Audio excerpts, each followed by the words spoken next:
Então, de número 83, a lição Conforme o Amor.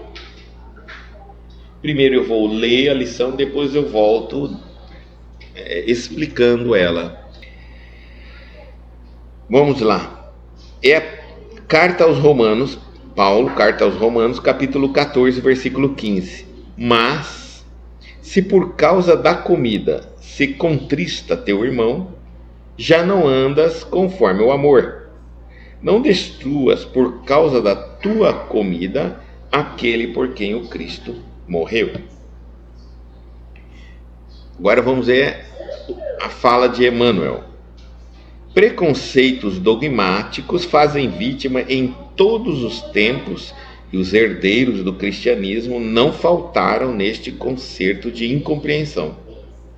Ainda hoje, os processos sectários, embora menos rigorosos nas manifestações, continuam ferindo corações e menosprezando sentimentos.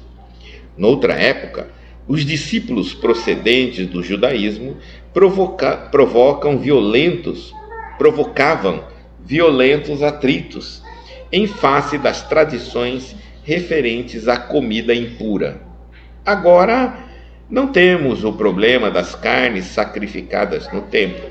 Entretanto, novos formalismos religiosos substituíram os velhos motivos de polêmica e discordância. Há sacerdotes que só se sentem missionários em celebrando os ofícios que lhe competem e crentes que não entendem a meditação e o serviço espiritualizante, senão em horas domingueiras, quando a prece em excessiva atitude corporal. O discípulo que ele já conseguiu sobrepor-se a semelhantes barreiras deve cooperar em silêncio para estender os benefícios de sua vitória. Constituiria absurdo transpor o obstáculo e continuar deliberadamente nas demonstrações puramente convencionalistas. Mas seria também ausência de caridade atirar impropérios aos pobres irmãos que ainda se encontram em angustiosos conflitos mentais por encontrarem a si mesmo dentro da ideia augusta de Deus.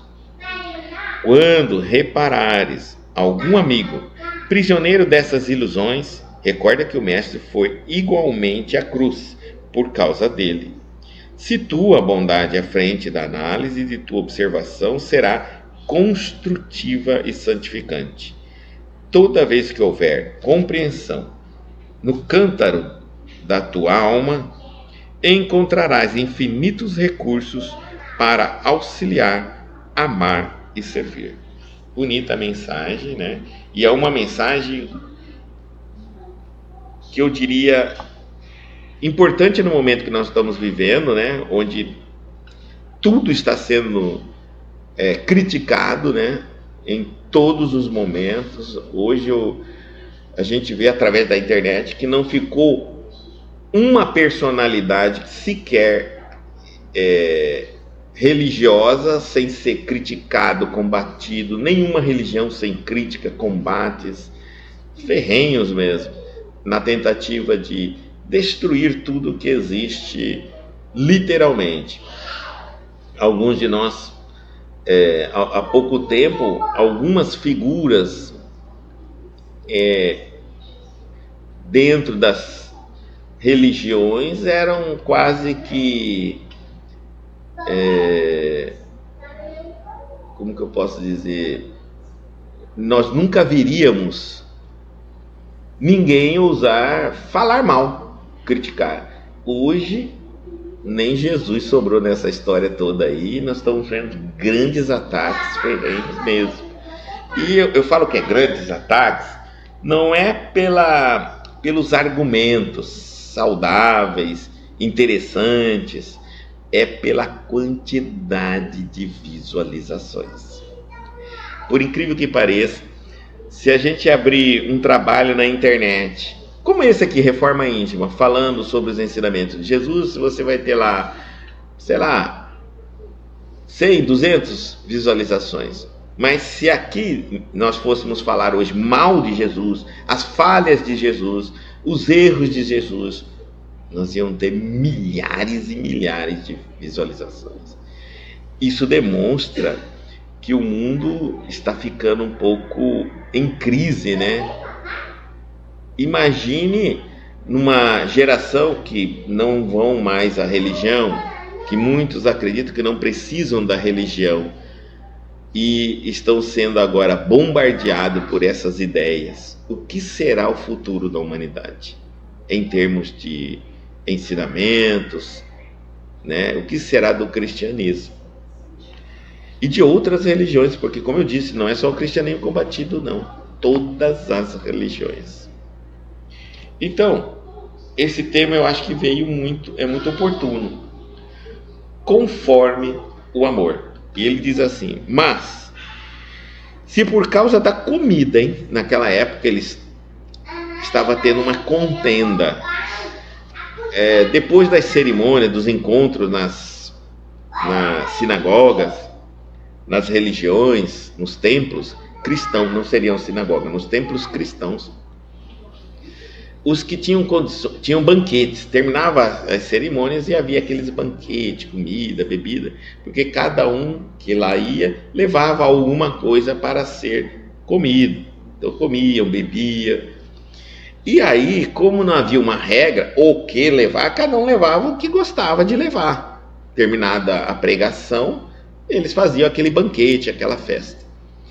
E aí não faltou aqueles que gostam de beber, de comer a carne, de não sei o quê. E aí começou toda uma polêmica de assuntos no meio, porque depois dos encontros cristãos, os que gostavam de beber bebiam demais, ficavam bêbados, davam um show lá dentro. Os que comiam muito comiam demais. E aí começou também um outro problema: será que não estavam indo lá só para comer, esperar ir comer e não para ouvir a mensagem? Desde aquela época, o ser humano nunca deixou de ser humano nesse sentido. Então, reclamaram a Paulo e ele manda uma carta para tentar falar de boa vontade sobre essa situação que está acontecendo. Então ele diz, mas se por causa da comida... E tem uma outra história também. Os que tinham mais dinheiro, que tinham mais posses materiais, levavam um banquete. Os que não tinham condições, mas queriam ir também no templo, não tinham que às vezes nem levar. E isso ficava intimidativo, né? É quase que alguém te olhando chegar na festa do aniversário sem presente. Mais ou menos assim. Enquanto chegava um caminhão de presente, dava até buzinada lá fora e tal, para todo mundo. Então, isso acabava quase que intimidando aqueles que não tinham condições de competir nas doações. O ser humano também exagera às vezes, quando pode. Então Paulo, para resolver essas questões, ele fala assim: mas se por causa da comida se contrista teu irmão, entristece teu irmão, já não andas conforme o amor. Não destruas por causa da tua comida aquele por quem o Cristo morreu. E aí ele diz assim: preconceitos dogmáticos. Porque essa história de comer depois da cerimônia é um preconceito, né? O cristianismo luta até hoje para se livrar dos preconceitos, dos dogmas, e não está sendo fácil, tá certo? Vira e mexe, alguém tenta implantar um dogma, e aí é uma luta para tentar segurar que esse dogma, depois que ele é implantado, ele entra na nossa mente, é muito difícil tirar. Hoje, por exemplo, quer ver um dogma? Tem muita gente na igreja católica que, se ela não ajoelhar, ela não reza, ela não consegue rezar, né? Ela não consegue rezar sentada, ou ela levanta ou ela ajoelha. Isso depende de como ela quer expressar a sua fé. Então, depois que fixa isso na cabeça da pessoa, é muito difícil de tirar.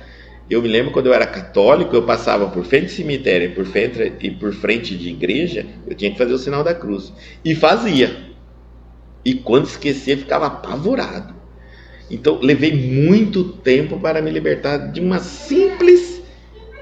simples gesto ritualístico. Tá? Não é fácil. Então, vamos lá.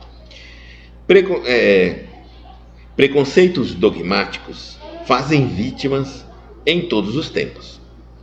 E os herdeiros do cristianismo não faltaram nesse concerto de incompreensão. Até os herdeiros do cristianismo, os seguidores de Jesus, estavam dentro desse momento de se libertar dos dogmas. Lembra? Antes de Jesus vir ao mundo, já existia um monte de religião, e as religiões eram todas dogmáticas. Foi o Cristo que quebra esses dogmas e rituais. É o Cristo que quebra. Elas eram cheias de rituais, de dogmas, de classificações, de hierarquias, de templos e tudo mais. Eram igrejas de estruturas gigantes, todas as religiões.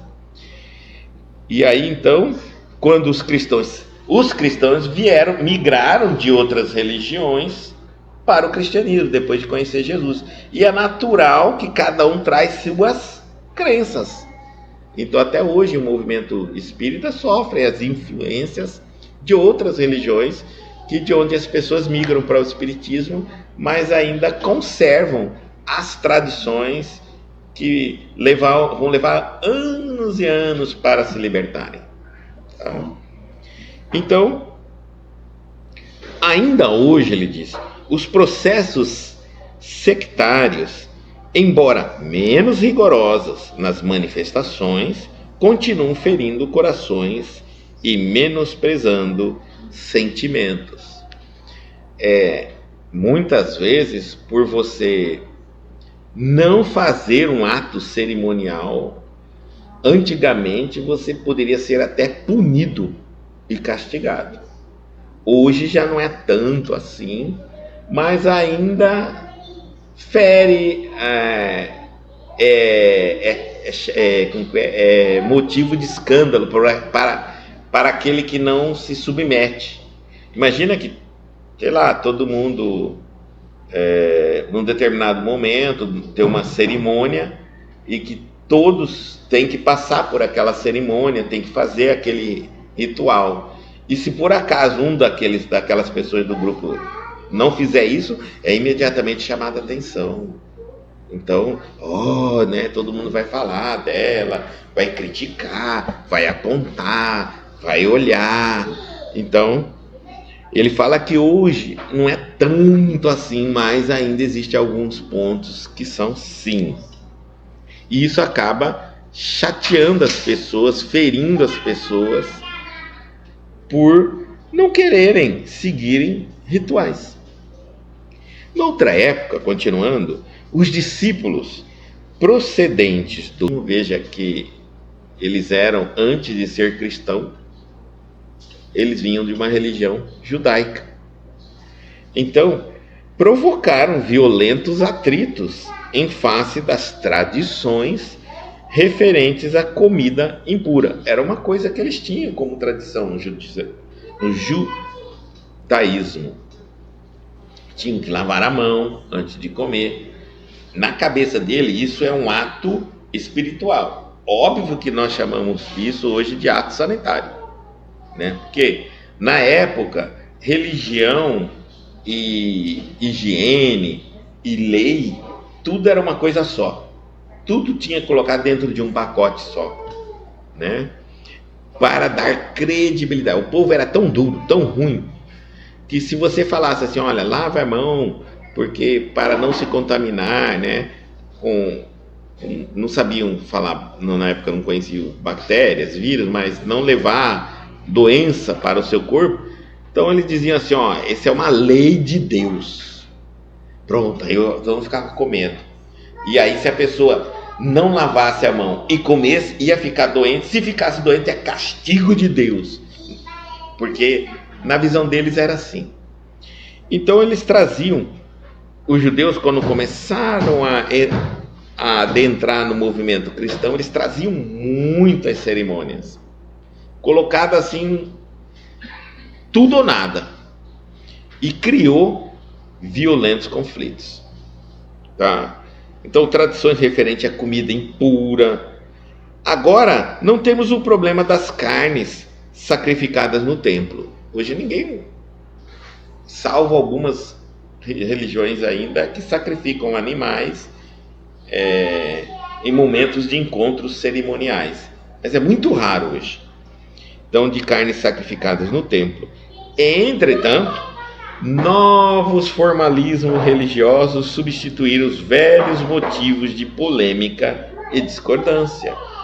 Aí se criou outras teorias, outras situações, e gera polêmica, gera discordância, discussões. Para nós termos uma ideia, só no movimento espírita nós temos os que acreditam no corpo fluídico de Jesus, os que não acreditam que Jesus veio de Maria, outros que acreditam que não é nem corpo fluídico, é corpo materializado, mas não é filho de José, é de um extraterrestre, né, que fez inseminação em Maria. Para ter uma noção do que, como nós estamos. A corrente magnética. O movimento espírita acredita na corrente magnética, pratica a corrente magnética. Outro não acredita, não vê que isso é possível. E, enfim, existem ainda, criaram situações e ficam discutindo em torno disso aí o tempo todo. E é inacabável isso, inacabável. Porque aí entra o orgulho humano. A hora que ele sedimenta uma teoria, gente, uma coisa é a seguinte: quando eu sedimento uma crença, eu luto por ela, para não abandonar ela. Eu não aceito que alguém chegue simplesmente e prove para mim que aquilo não tem sentido. Eu morro lutando, até que realmente algo muito importante aconteça na minha vida para que eu abandone uma crença. Por isso que o Espiritismo não estipula ritual algum, né? Nem dogma nenhum, porque isso acaba atrasando a evolução do ser humano. Exatamente porque o ser humano, no seu orgulho, na sua vaidade, depois que ele acredita em algo, se por acaso aquele dogma estiver errado, ele prefere morrer errado do que ele mudar o dogma. Então é melhor não ter dogma, não ter ritual, para que você nem sequer fixe em alguma coisa que esteja errado. E mais ainda, todo ritual e todo dogma é externo, o que significa que para o espírito não significa nada, absolutamente nada. Quando você morrer, você vai deixar tudo que é externo e vai ter que se fixar em tudo que é interno. A tendência dos rituais e dos dogmas é materializar a minha fé, a minha maneira de ver. E o espírito, nós estamos lutando aqui na Terra para espiritualizar as nossas crenças. Então nós temos que é um caminho totalmente inverso. É natural, num planeta onde a nossa evolução ainda é muito pouca, as religiões carregam uma enorme quantidade, uma enorme quantidade de dogmas, de rituais. É normal, porque nós estamos vindo de uma visão materialista para uma visão espiritualista. Então, quanto mais antiga for a religião, mais dogmática, mais materialista ela é. E assim vai ser. Mas a purificação do homem é chegar ao ponto de que nem templos religiosos existirá no futuro. Nem templos, né? Quanto menos imagem, quanto mais imagem. Nem rituais, nem roupas especiais, nem nomes definidos de religiões. Lá na frente nós veremos, daqui muito tempo, essa é a evolução. Direta, nossa conexão será direta, a compreensão será em espírito e verdade. Ainda precisamos essas escolas. Continuando, há sacerdotes que só se sentem missionários em celebrando os ofícios que lhe competem. Veja só, há pessoas que têm conhecimento de uma determinada religião, mas elas se sentem somente, no caso missionário, ela só sente somente pronta para trabalhar para a convicção da fé dela, se ela praticar o ofício dela. Como assim que ele quer dizer? Vamos dizer assim, tem espírita que só se sente espírita se der passe, porque ele aprendeu da passe, ele é passista no centro dele, então ele pensa que é o seguinte: ser espírita é dar passe. E aí, quando você vê, fala assim para ele: mas a fulano está precisando de ajuda, você não pode ajudar. Não, eu sou passista. Precisa dar passe? Não precisa. Não, meu papel é dar passe. Então, ele pensa que o ofício dele é a única maneira que ele tem para ser espírita. O palestrante é dar palestra. O médium só pensa que é incorporar. E alguns chegam até a dizer assim: eu parei de ir no centro espírita, não trabalho mais porque eu não quero mais incorporar. Tá, mas tem outras coisas. Pois é, mas aí eu já parei. Porque alguns de nós acreditamos que a religião só vive em nós se nós praticamos o ofício dela. Mas a religião é um conhecimento que nos liga a Deus. Significa que eu posso ser espírita socorrendo um cachorro na rua. Eu posso ser espírita socorrendo uma pessoa que sofreu acidente na rua, auxiliando e ajudando, e que eu não pratico nenhum ato que se pratica dentro de um centro espírita. E é por isso que muitas vezes isso fica tão fixo na cabeça da gente, que eu muitas vezes acredito que só sou espírita quando eu estou dentro do centro espírita. Porque quando eu estou dentro do centro espírita eu só faço coisas que a doutrina me pede para fazer. E eu estou falando espiritismo aqui, mas tem muitos católicos que só se sentem católicos debaixo do teto da igreja. Fora da igreja católica, ele não se sente católico. É um problema, porque imagine que desse um terremoto e todas as igrejas fossem destruídas, todos os centros espíritas fossem ao chão e sobrasse apenas a humanidade. Como seríamos? Então, passamos a observar, se nós não estamos presos ao materialismo, tá certo? Como eu conseguiria viver num lugar onde não houvesse nenhuma estrutura de centro espírita, nenhuma igreja, nenhuma sinagoga, nenhum lugar de encontro? Eu conseguiria viver a religião, ou eu só acredito que a religião, exercer a religião é trabalhar de uma determinada forma da religião? Isso é para os trabalhadores. Agora ele vai falar para os seguidores das religiões. Primeiro ele vai falar dos sacerdotes. Há sacerdotes que só se sentem missionários em celebrando os ofícios que lhes competem. E crentes, agora é os crentes, é o público.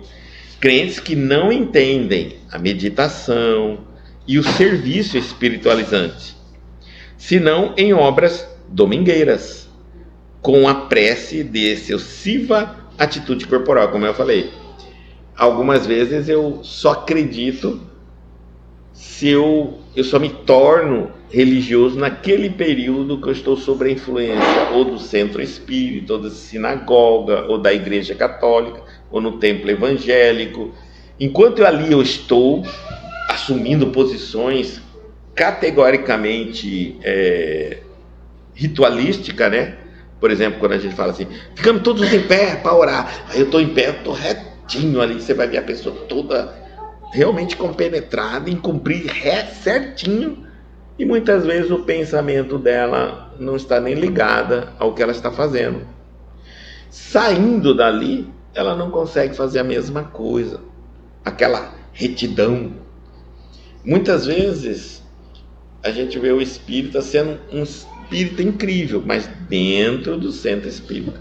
Fora do centro espírita, ele é uma pessoa totalmente diferente. Então, passa-se anos, e a maior dificuldade para o espiritismo é fazer as pessoas entenderem, principalmente se migraram de religiões sectaristas, que as religiões sectaristas, o seguidor, ele não tem compromisso com a religião em termos de aprendizado.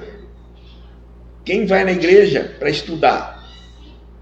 Os evangélicos mudaram um pouco isso, mas ainda estão tendo muita dificuldade. E o espiritismo é o que mais tem dificuldade, porque ele prega demais o estudo.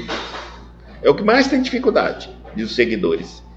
As pessoas veem a religião como um local onde elas vão lá, ou para ela fazer algo naquele momento para os outros, tipo dar um passe, ajudar, auxiliar, ou elas vão ali para cumprir um ritual, para receber algo. Mas não passa pela nossa cabeça, a gente não consegue fixar que a religião é algo, é uma escola de aprendizado, e que eu nunca vou me formar, e que continuarei estudando até depois que desencarnar, se eu tiver o hábito de estudar na Terra. Veja bem, porque se eu não tenho o hábito de estudar na Terra, eu não vou ter hábito de estudar no mundo espiritual. Tem muitos que dizem assim, não, eu vou começar a estudar quando eu morrer. Não vai. Lá no mundo espiritual tem muito mais coisas para fazer do que aqui na Terra. E se aqui na Terra você não sente essa necessidade, lá você não vai ter tempo para poder fazer isso. É tanta coisa que passa na sua cabeça, tanta dúvida, tantas crises de consciência, tantas coisas para reparar, que você vai falar, era muito mais fácil na Terra. Por quê? Porque na Terra, quando eu queria, eu ia para o meu computador, fechava a porta do meu quarto e ficava ali vendo uma palestra, estudando um curso, ou eu saía de casa, largava todo mundo lá com os problemas, tudo, ia lá para a minha religião e ficava lá. Dado uma hora, eu voltava para casa. E na espiritualidade não tem para onde você fugir. Você está o tempo todo com seus pensamentos e sentimentos. Uma hora você está em crise, em mágoa, de não conseguir aceitar o que te fizeram e você acha que é injusto. Outra hora você está numa crise de culpa, que você não deveria ter feito daquela maneira, que seria melhor feito de outra, e não tem tempo nenhum para estudar. Então, e o serviço das domingueiras. Agora, o discípulo que já conseguiu sobrepor-se a semelhantes barreiras, ou seja, aquele que já consegue enxergar que não precisa de ritual e nem dogmas, deve cooperar. Mas olha como cooperar. Ficar chamando a atenção dos outros, brigando, discutindo? Não. Em silêncio ele deve cooperar, para estender os benefícios da sua vitória. Então, por exemplo, se eu for chamado em um centro espírita ritualístico, né, que a gente vai perceber a forma ritualística dele, fico em silêncio. Não preciso chamar a atenção de ninguém, não preciso criticar ninguém, não preciso discutir com ninguém. Se eu vou em uma outra religião extremamente ritualística, se eu fui lá, estou de livre e espontânea vontade, respeito, né? Faço o que eles estão pedindo para fazer. Fica de pé. Já vi pessoas na minha época, quando eu era cristão, que iam nas igrejas e na hora de ficar de pé, ficar sentado. Na hora que todo mundo está ajoelhado, ficar de pé. E a pergunta que me vinha é a seguinte: por que essa pessoa vai então lá? Se dá o trabalho de sair de casa e ir lá para chatear, perturbar os adeptos daquela religião, porque a única coisa que ele está fazendo ali é chatear as pessoas. Então, se você for convidado e for, respeite a cerimônia. Mas eu sei, eu sou um ser evoluído. A gente tem essa coisa, né? Eu sou um ser evoluído. Eu sei que não precisa nada disso para entrar. Se você sabe, eles não sabem, precisam disso. Respeite. Qual é o problema, né? O pior é causar discussões e brigas. Por isso que ele está falando, o pior é você contristar o seu irmão, entristecê-lo, né? Sendo que o Cristo morreu inclusive por ele, por esse que você está desprezando aí. Você fala que porque eles não são evoluídos, você está esquecendo que o Cristo morreu por todos nós? Então não tem diferença nenhum de nós. Respeitar é muito importante. Daí ele diz assim, ó: constituiria absurdo. Agora ele está falando para aqueles que já sabem, que não precisa de ritual, que não precisa, já se libertou disso. Então, constituiria absurdo transpor obstáculos, ter esse conhecimento e continuar deliberadamente nas demonstrações puramente convencionalistas. Ou seja, o que seria absurdo é uma pessoa que já tem a consciência que não precisa desses rituais e dessas cerimônias, ainda assim ficar fazendo elas. É isso que ele está falando. Isso é absurdo. Mas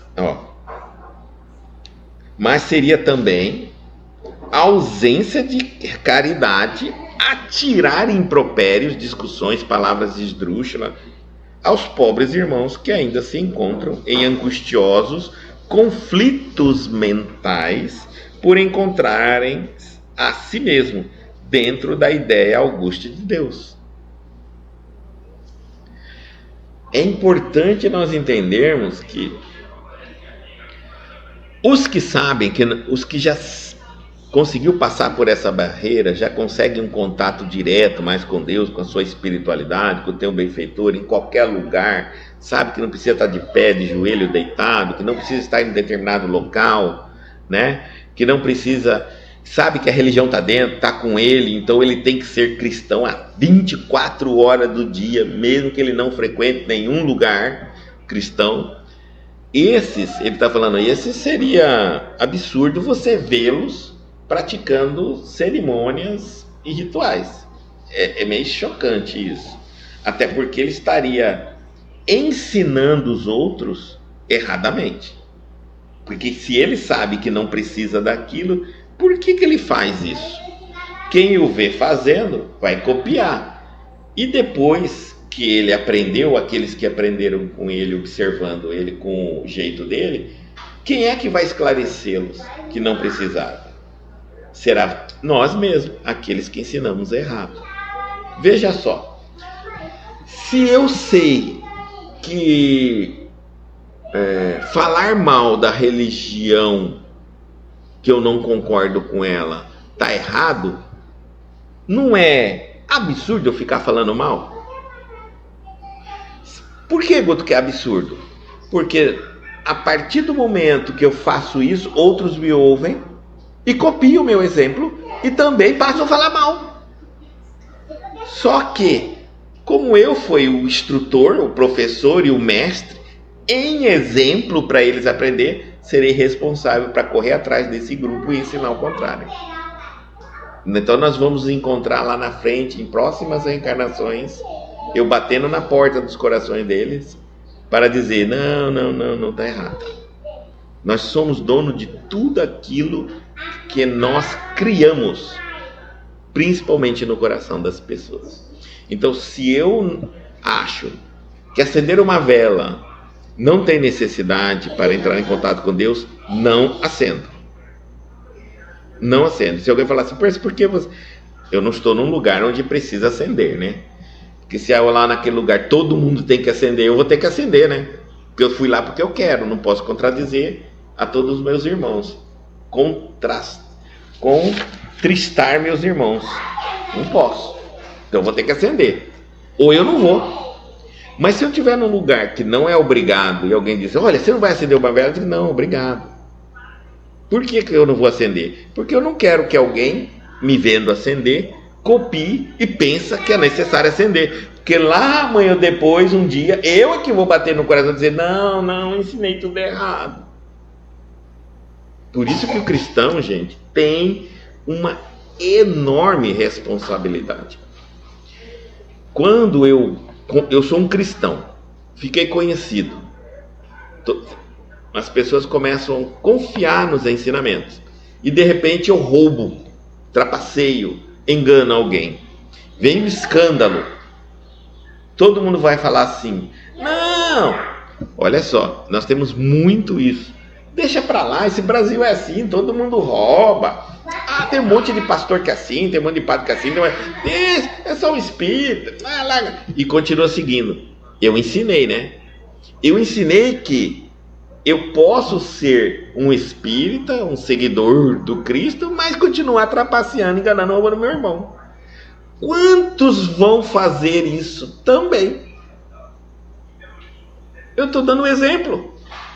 Então, amanhã ou depois, uma pessoa que aprendeu comigo vai fazer a mesma coisa, alguém vai chegar, mas como você é espírita? Ah, mas até Guto faz. Até Guto faz, fulano fez. Então ele aprendeu.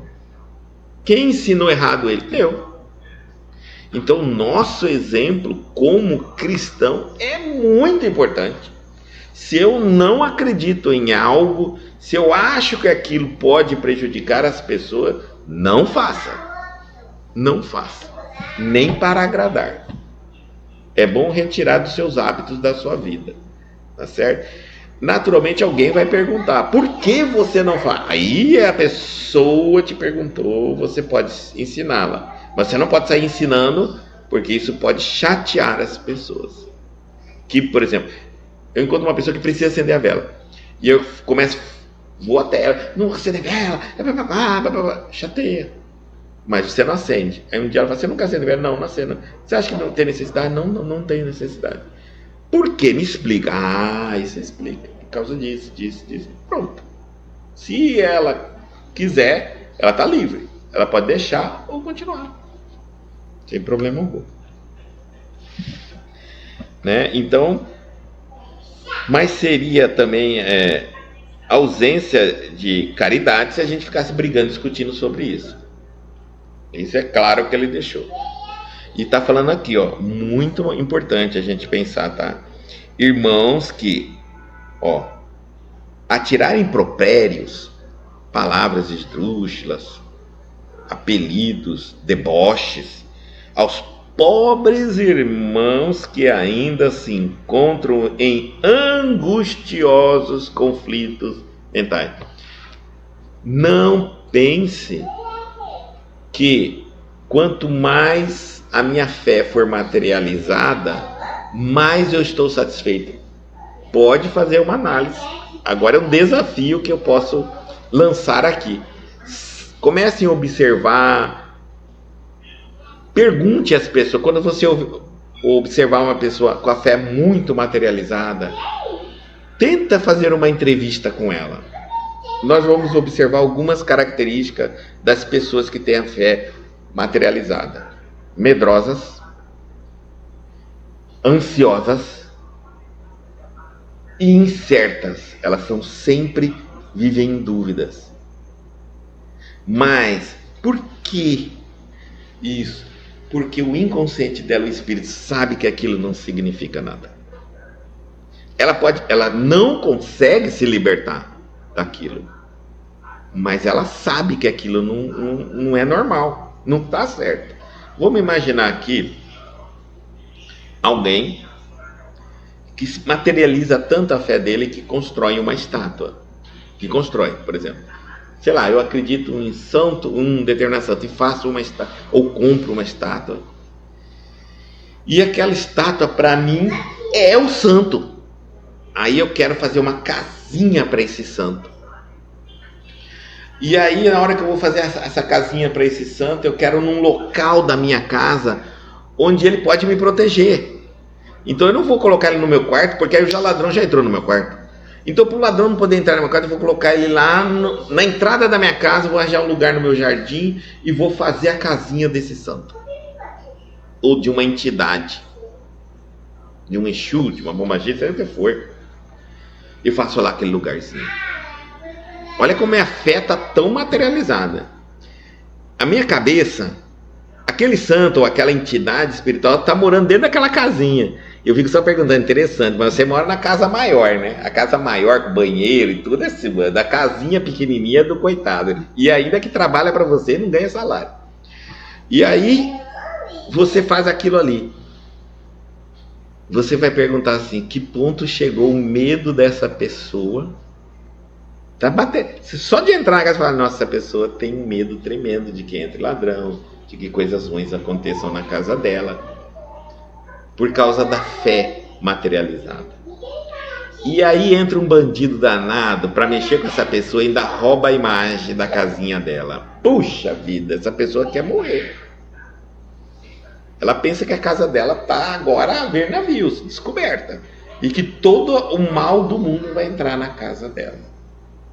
Compreenderam como é sério essa questão? É muito séria, tá? Nós acabamos quase que sendo adestrados.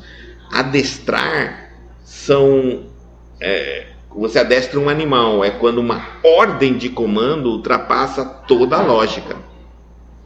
Algo no ser humano fica tão forte nele que eu sou capaz de enfrentar filas quilométricas para pegar no pé de uma imagem e beijar. Você vai falar assim, não, beijar, onde milhões de pessoas beijou, sem lavar, sem higienizar. Você sabe que todo mundo que passou ali beijou aquele pé e você beija também. E ainda diz assim, mas Nossa Senhora, ou sei lá quem for, vai me proteger da Covid, da herpes, da lepra, de tudo. Como nós somos. Você vê que é algo muito forte isso dentro de nós. É uma luta. Então, ele está dizendo assim, ó, mas também não podemos... Cada um faz da sua maneira. Quando reparares algum amigo prisioneiro dessas ilusões, veja que ele primeiro falou que a pessoa sofre por aquilo. E sofre, gente. Eu era católico e sofro. Não adianta. O padre queria que eu beijasse. Eu era coroinha. Ele tinha uma cruz. E ele ficava carregando. Todo mundo queria beijar a cruz. Mas ele falava que tinha que todo mundo passava. É um pedaço, uma vara assim, ficava uma cruz lá em cima. E aí todo mundo tinha que beijar essa cruz. Eu, desde pequeno, já tinha nojo. E aí eu falava, padre, eu não beijo. Porque, todo mundo beijou.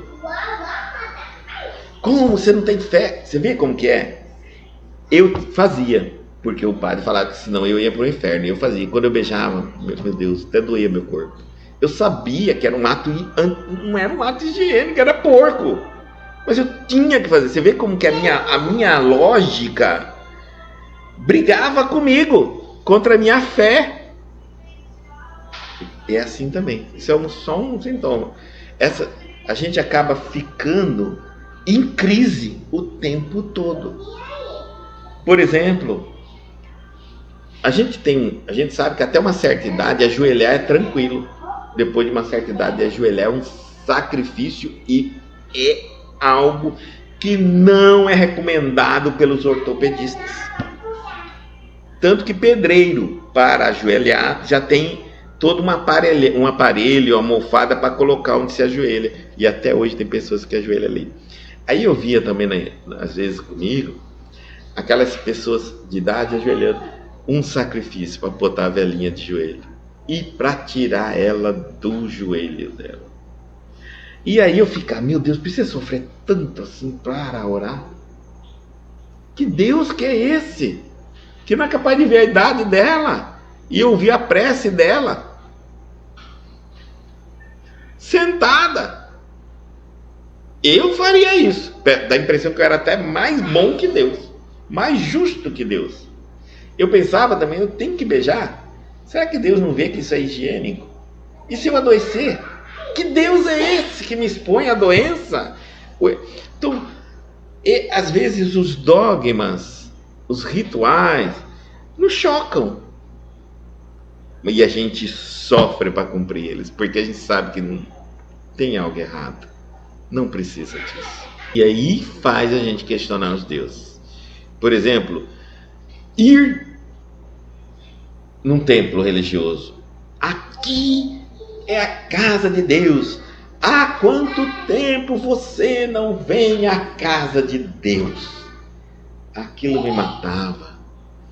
Porque eu falava, por que Deus só mora lá? Se eu fosse Deus tão poderoso, eu morava em todos os lugares mesmo, até nos lugares mais imundos para tentar libertar seus filhos. Agora ele fica lá, geralmente nas construções bonitas, né?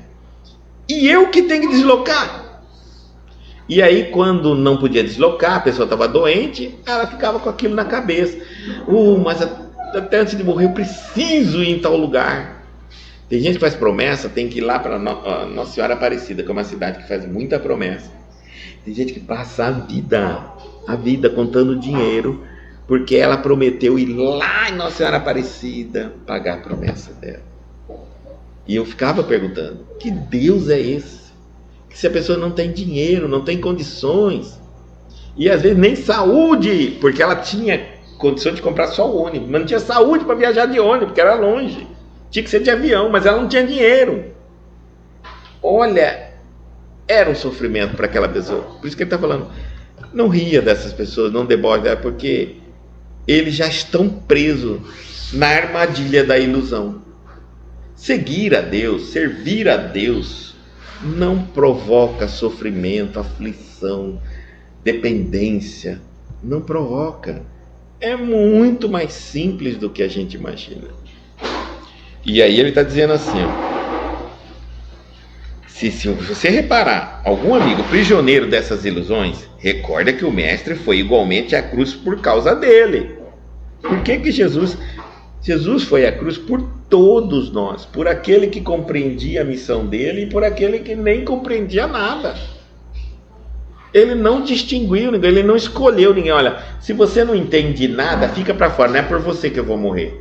Só vou morrer pelos bonzinhos, pelos evoluídos, coisa assim. Não teve nada disso, morreu por todo, até pelos bandidos, pelos criminosos, pelos corruptos, todos morreram. Ele morreu por todos nós. Permitiu ser morto por todos. Ele não morreu por nós, ele permitiu ser morto por nós. É diferente, porque se nós não quiséssemos matá-lo, ele não teria se suicidado por nós, né? Então, quando nós avançamos para matá-lo, ele se permitiu, ele não se defendeu. Situa a bondade à frente da análise. Então ele está falando, você vai perceber isso, que a pessoa está aprisionada, mas coloca a bondade na frente da análise. Você percebeu que está... Calma, seja bom. Então, situa a bondade à frente da análise. E a tua observação será construtiva e santificante. Se você perceber que alguém está preso na ilusão do dogma, do ritual, coloque primeiro bondade no seu coração. Então você vai começar a entendê-la, compreendê-la e não vai criticar, não vai debochar dela, não vai persegui-la. Vai aprender mais ainda o quanto você se libertou e o que você está livre, e vai assistir nela o quanto ela ainda necessita. É importante isso.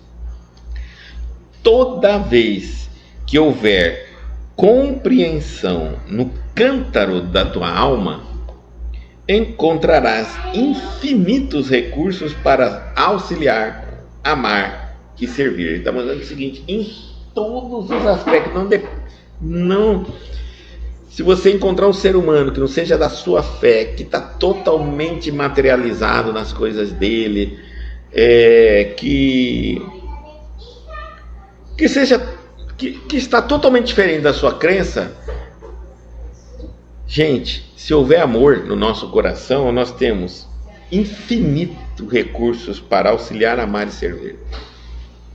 Então, ame, auxilie, ama e sirva, independente da crença religiosa, tá? E veja, tente sempre, por exemplo, tem uma coisa também, vamos supor,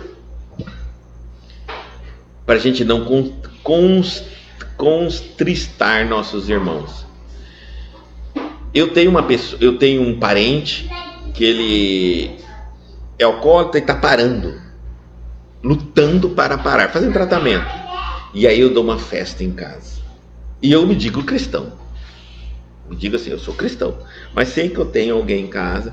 Eu tenho um outro parente que está fazendo regime, lutando para não comer determinadas substâncias, ou sei lá, ele é diabético. Tá aí, melhor ainda, diabético, não pode comer doce. Aí eu, sendo cristão, eu faço uma festa em casa. E como eu gosto de beber muita bebida alcoólica, e convido o meu parente para vir na minha festa. Não é contristá-lo? Se eu amo os meus semelhantes, eu penso no bem deles e não no meu. Eu sei que eu posso beber até cair, Mas eu sei que do lado, nenhum dos convidados meu não podem. E ele passará uma enorme vontade, ele vai ficar muito triste, ele vai ficar muito deprimido vendo todo mundo beber e ele não pode. E se ele não aguentar e quebrar o jejum dele, o tratamento? Será que eu não vou sentir culpa? Será que ele estava 10 anos sem beber? Graças à festa da minha casa, que ele me considera muito, ele veio e eu liberei a bebida. E no exemplo de todo mundo bebendo na frente dele, ele se deixou levar e bebeu. E aí todos os 10 anos dele foram por água abaixo. Se eu amo o meu irmão, eu não penso nele. Eu tenho um irmão diabético, e aí na minha festa, comidas, guloseimas o tempo todo. Se eu amo, não é fazer ao próximo o que gostaríamos que nos fizesse? Então, é também dessa maneira que nós temos que começar a pensar, né? Para não violentar as pessoas, porque é uma violência. Quando elas estão tentando se libertar de algo e eu as convido, ela por consideração a mim, praticamente se permitem serem violentadas e pagar o preço pelas violências. Tá bom? Então que a gente cristão tem que começar a pensar muito nos nossos atos. Você vê que essa lição ela fala muito sobre as nossas atitudes, que nós não refletimos no nosso próximo, simplesmente em nós.